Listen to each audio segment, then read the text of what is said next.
بسم اللہ والحمدللہ والصلاۃ والسلام علی رسول اللہ۔ عزیز طلبہ اور طالبات، آج ہم جس حدیث مبارکہ کو پڑھنے جا رہے ہیں وہ حدیث نمبر 9 ہے۔ اس حدیث میں رسول کریم صلی اللہ علیہ وآلہ وسلم نے فرمایا ہے، مروا صبیانکم بالصلاۃ اذا بلغوا 7 سنین، اپنے بچوں کو نماز کا حکم دو جب وہ 7 سال کے ہو جائیں، اور جب وہ 10 سال کے ہو جائیں تو ان کو مارو، یعنی سختی سے نماز پڑھاؤ۔ تو اس طرح اور طالبہ دیکھیے، نماز دین اسلام کا بنیادی رکن ہے، اور آپ طلبہ بخوبی جانتے ہیں کہ دین اسلام میں 5 ارکان ہیں، اور حدیث مبارکہ موجود ہے کہ اسلام کی بنیاد 5 ارکان پہ ہے۔ اور پہلا رکن ہے شہادت اللہ الہ الا اللہ، اس بات کی گواہی دینا کہ اللہ ایک ہے اور محمد صلی اللہ علیہ وآلہ وسلم اللہ کے رسول ہیں۔ پھر نماز قائم کرنا، زکوٰۃ ادا کرنا، حج کرنا اور رمضان کے روزے رکھنا۔ تو سب سے پہلی بات کہ نماز اسلام کے بنیادی ارکان میں سے ایک رکن ہے اور سب سے پہلا رکن ہے۔ دوسری بات، نماز کی فرضیت کب ہوئی؟ نماز کی فرضیت اس وقت ہوئی جب رسالت مآب صلی اللہ علیہ وآلہ وسلم معراج پہ تشریف لے کے گئے، اور معراج کا واقعہ ہماری شریعت اسلامیہ میں بڑی اہمیت کا حامل ہے۔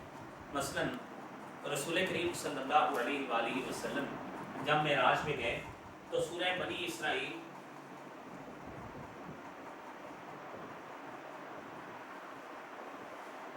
اس حوالے سے بڑی اہمیت کی حامل ہے۔ پہلی آیت ہے سبحان الذی اسریٰ بعبدہ لیلا من المسجد الحرام، کہ پاک ہے وہ ذات جس نے اپنے بندے کو رات کا سفر کرایا۔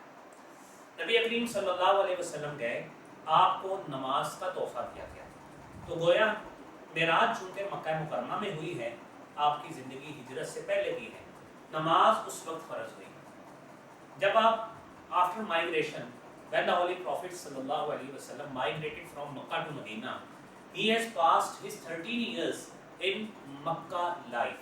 مکہ سٹی میں آپ نے 13 سالہ نبوت کی زندگی گزاری تھی، تو اس میں جب آپ کنورٹ ہوئے یعنی مدینہ میں گئے، مائگریٹ کر کے گئے، تو وہاں پہ آپ علیہ الصلوۃ والسلام پر آپ نے یعنی جماعت کے ساتھ نماز کو اللہ تعالیٰ نے فرض قرار دیا، اور نبی کریم صلی اللہ علیہ وسلم نے مسجد نبوی میں اس کا آغاز فرمایا ہے اور جماعت ادا فرمائی ہے۔ ہمیں جو حدیث مبارکہ عزیز طلبہ آپ نے پڑھی ہے کہ مروا صبیانکم بالصلاۃ، کہ اپنے بچوں کو نماز کا حکم دو۔ اب جہاں پہ نماز اسلام کے بنیادی ارکان میں سے ہے، ہمیں قرآن کریم کی 2-3 آیتیں ایسی ہیں کہ جو ہمیں مد نظر رکھنا ہے نماز کی اہمیت اور فرضیت کے حوالے سے۔ مثلا بیٹا یہ ضرور کرو، بیٹا مار کر دوسری کا ہو،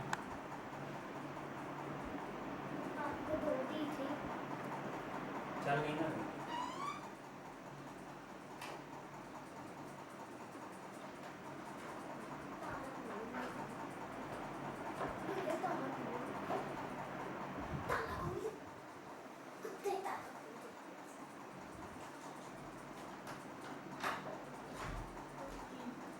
اقیم الصلاۃ یعنی نماز قائم کرو۔ اس آیت کریمہ میں یہ چونکہ سورہ البقرہ کی آیت ہے، پہلے سپارے کی آیت ہے، اور اس آیت کریمہ میں اللہ رب العالمین نے ہر لحاظ سے نماز قائم کرنے کا حکم ہمیں دیا ہے کہ ہم نے نماز قائم کرنی ہے، نماز ادا کرنی ہے۔ اس کے ساتھ ساتھ ہمیں یہ بات بھی مد نظر رکھنا ہے کہ اللہ احکم الحاکمین کی طرف سے جو نماز فرض قرار دی گئی ہے وہ مقررہ وقت میں فرض قرار دی گئی۔ قرآن کریم کی وہ بھی آیت موجود ہے، ان الصلاۃ،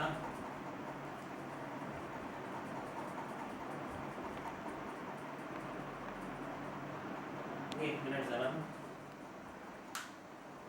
یہ دو بیٹا،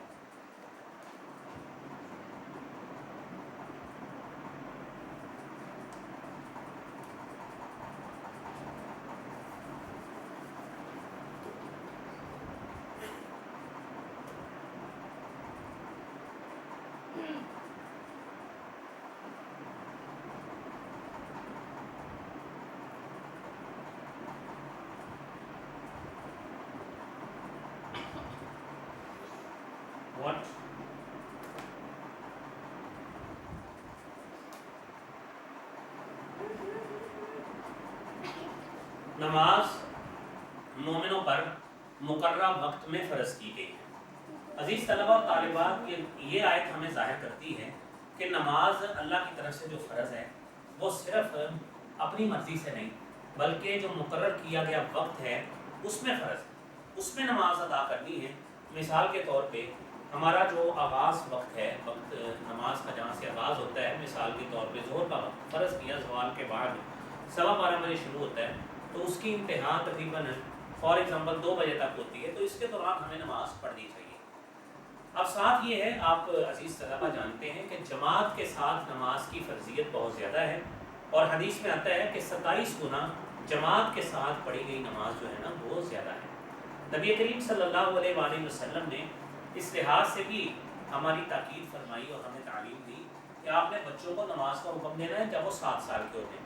इट मीन्स 7 से जो 10 साल है, ये ऐसा ड्यूरेशन है, इसमें बच्चों को नमाज सिखानी है। इसमें बच्चों को नमाज, मस्जिद, इसके आदाब सिखाने, वज़ू का तरीका सिखाना है, पाकीज़गी हासिल करना सिखानी है। ये वो तमाम बातें हैं जो हमने इस दौरान सिखानी है।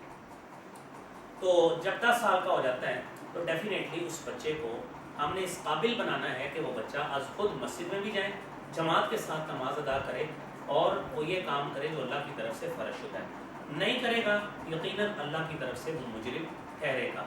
सख्ती से नमाज पढ़ानी है। अज़ीज़ तलबा देखिए, हम बच्चे को एकेडमी जाने पर, ट्यूशन जाने पर, यानी अगर वो बच्चा नहीं जाता, स्कूल नहीं जाता, ट्यूशन नहीं जाता, एकेडमी नहीं जाता, हम उसको मारते हैं, सख्ती करते हैं। लेकिन अगर बच्चा नमाज नहीं पढ़ता, हम उसको कुछ भी नहीं कहते। तो ये हमारा जो है ना, ये रवैया, ये डुअल जो हमारा रवैया है, ये अच्छा नहीं है। तो नमाज के हवाले से बच्चे पर सख्ती करना और उसको इस काबिल बनाना, क्योंकि आप देखिए हमें ये बात मद्देनज़र रखना होगी, कुरान करीम में अल्लाह रब्बुल आलमीन ने जहन्नम में गिरने के असबाब बताए हैं। जहन्नम में अल्लाह ताला कलाम अहले जहन्नम से करवाएंगे तो उनसे पूछेंगे कि मा सलकाकुम फी सक़र, तुम्हें जहन्नम में किसने डाला है? क़ालू लम नकु मिनल मुसल्लीन, हम तो नमाज नहीं पढ़ते थे, इसलिए हम जहन्नम में चले गए। तो अज़ीज़ तलबा, हमें इस लिहाज से बच्चों को इस लिहाज से ब्रेन स्टॉर्मिंग उनकी करनी चाहिए, नमाज के फ़वाइद बताने चाहिए। इससे ब्रदरहुड आता है, इससे भाईचारा पैदा होता है, अखुवत आती है, एक दूसरे के साथ मिल के खड़े होते हैं, बराबरी, मुसावात का तस्वुर आता है, मस्जिद का तक़द्दुस वो ज़हन में आता है। ये सारी बातें जो है ना, हम इसके साथ जो है ना वो बच्चे को सिखाएं इस उम्र में, इस 7 से 10 साल में। फिर जब बच्चा 10 साल का हो जाए तो हर तरह की सख्ती फिर उस पर करें ताकि वो बच्चा नमाज का पाबंद बने। तो आज के इस लेक्चर में इस हदीस से हमें यही बात साबित हुई। अस्सलामु अलैकुम व रहमतुल्लाहि व बरकातहू।